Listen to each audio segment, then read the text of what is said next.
आगे बढ़ो, साहिबों को मार डालो। यह महाराजा का हुक्म है। सादत खां।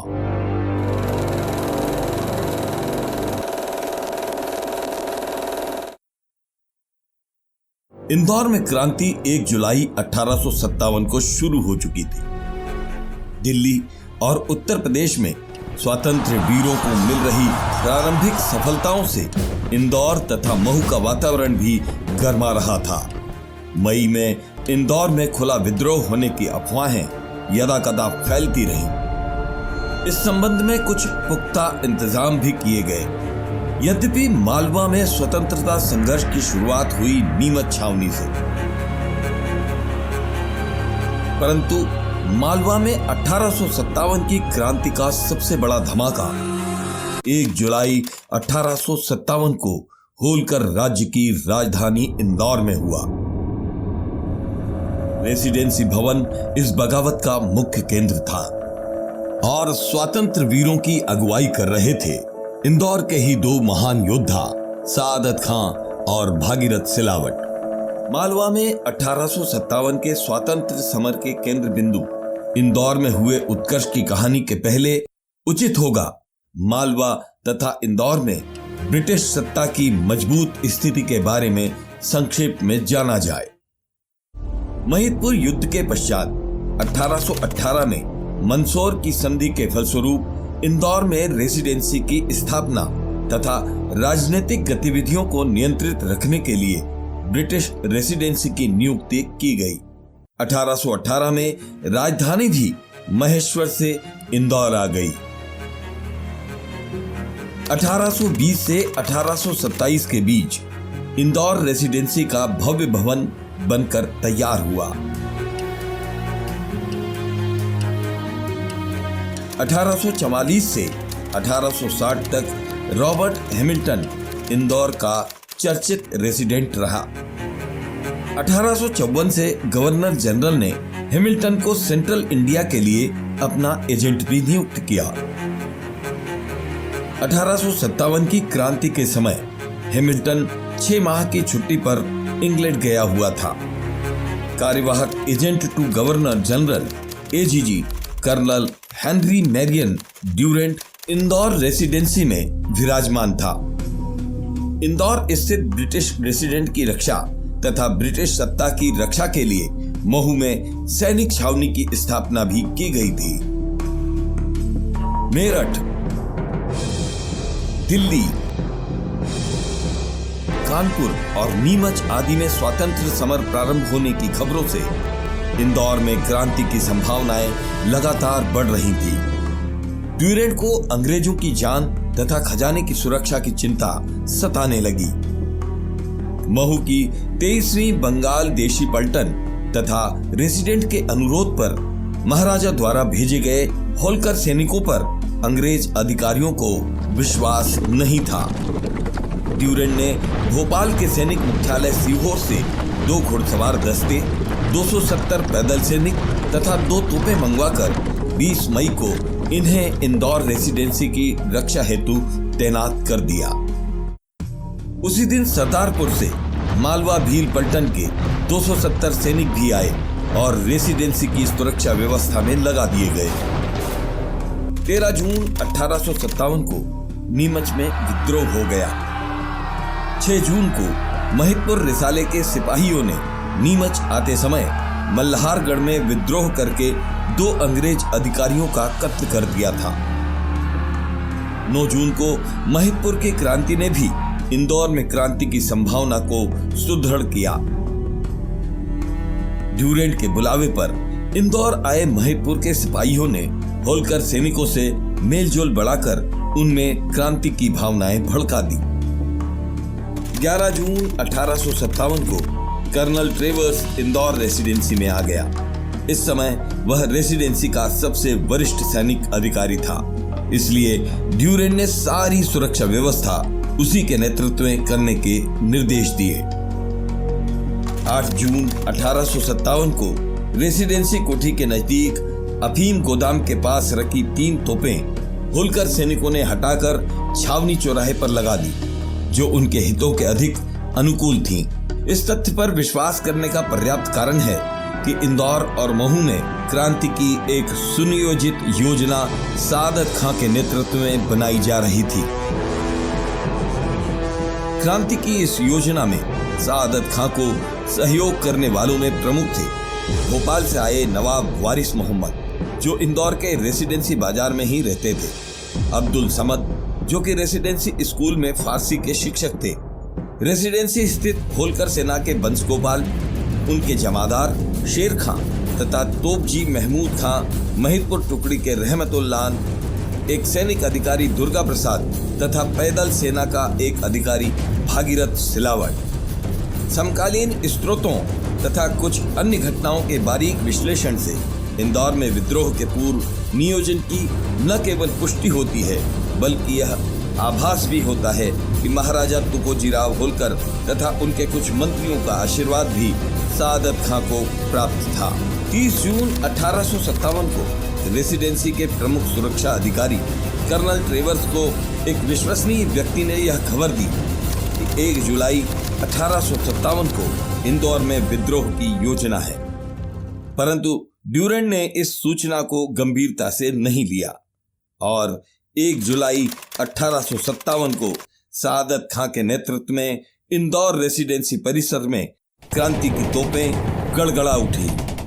सुबह 8 और 8:30 के बीच वह अपने साथी बंस गोपाल तथा कुछ अन्य साथियों सहित सादत खां रेसिडेंसी बाजार पहुंच चुका था। एक प्रत्यक्षदर्शी विवरण के अनुसार घोड़े पर सवार सादत खां के सिर पर पगड़ी और हाथ में नंगी तलवार तथा कमर में पिस्तौल बंधी थी। सादत खां नागरिकों तथा सैनिकों से आह्वान कर रहे थे, तैयार हो जाओ, आगे बढ़ो, साहिबों को मार डालो, यह महाराजा का हुक्म है। कर्नल ड्यूरेंट रेसिडेंसी की सीढ़ियों तक पहुंचे। इसके पहले ही सादत खां के निर्देश पर तोपची महमूद खां रेसिडेंसी पर तोप से पहला गोला दाग चुके थे। रेसिडेंसी की सुरक्षा हेतु तैनात अधिकारी तथा सैनिक विद्रोहियों की गोलाबारी का निशाना बने। पूर्व में पुराने गोदाम के पास रखी 3 तोपों के मुंह भी अब धमाके के साथ रेसिडेंसी की ओर खुल रहे थे। इस बीच कर्नल ट्रेवर्स 4 सवारों के साथ तोपचियों तक पहुंच गया। थोड़ी देर के लिए वे तोपचियों को भगाने में सफल रहे, लेकिन सादत खां और ट्रेवर्स के बीच जमकर संघर्ष हुआ।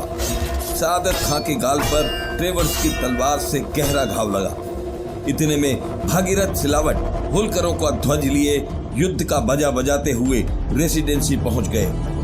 ट्रेवर्स स्त्रियों और बच्चों के साथ रेसिडेंसी के पिछले दरवाजे से 2 गाड़ियों पर भाग निकले तथा सीहोर की ओर चले गए। इसी बीच क्रांतिकारियों का संघर्ष पोस्ट ऑफिस, टेलीग्राफ अस्पताल व रेसिडेंसी कार्यालय के कर्मचारियों से भी हुआ।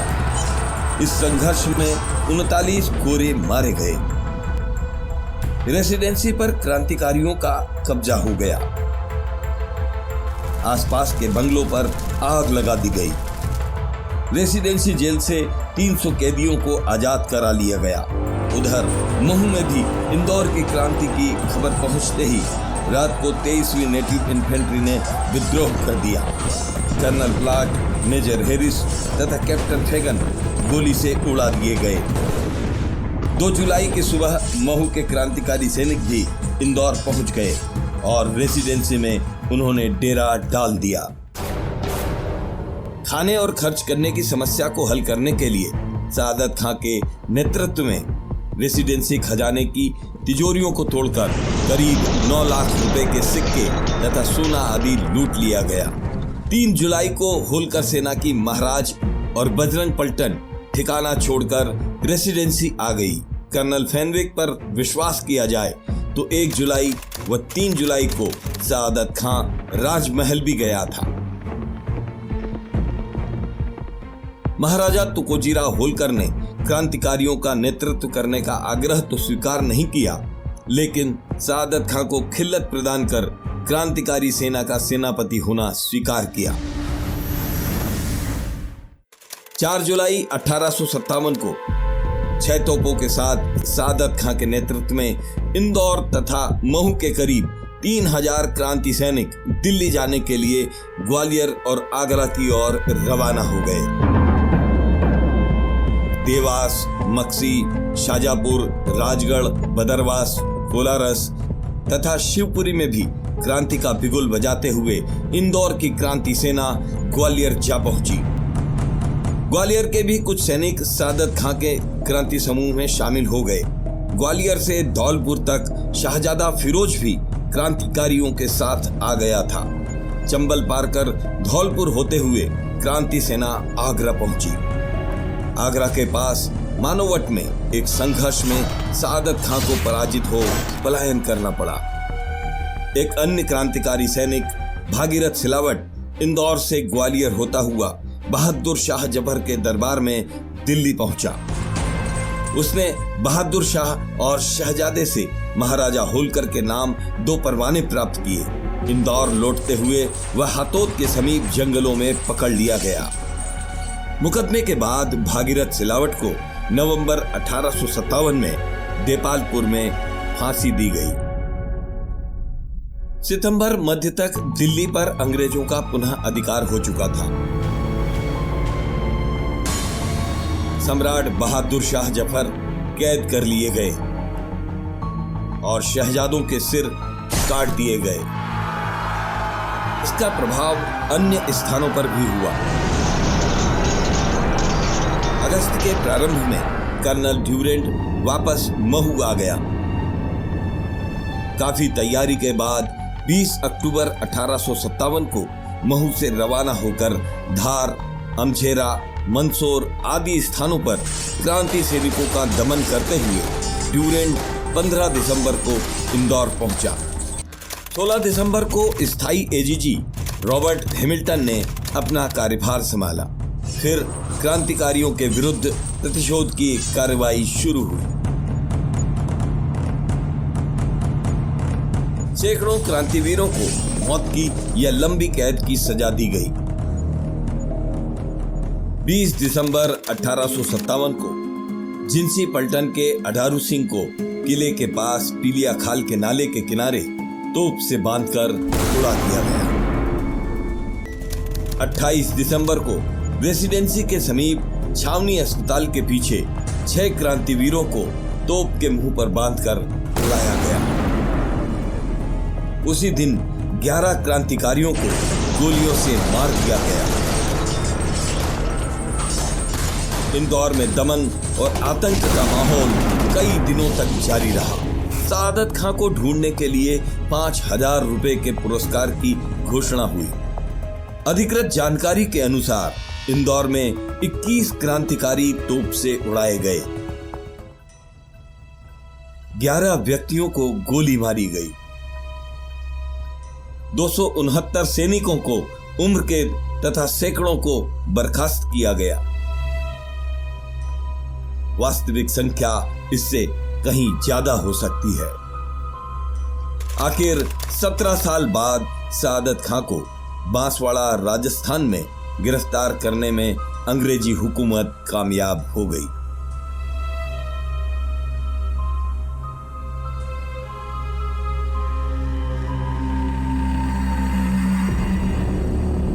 मुकदमे में उसे 1 जुलाई 1857 के विद्रोह तथा अंग्रेजों की हत्याओं का दोषी करार दिया गया। 1 अक्टूबर 1874 को इंदौर रेसिडेंसी क्षेत्र में सादत खां को फांसी दी गई।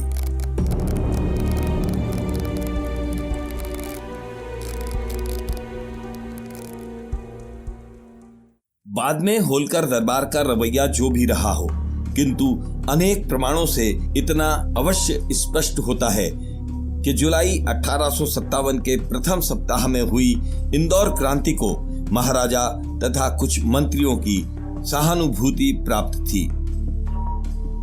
इंदौर के बाद मानपुर में क्रांति की संभावनाओं को देखते हुए मानपुर के करीब जंगलों में शीतला माता की गुफाओं में अनेक लोगों ने शरण ली थी।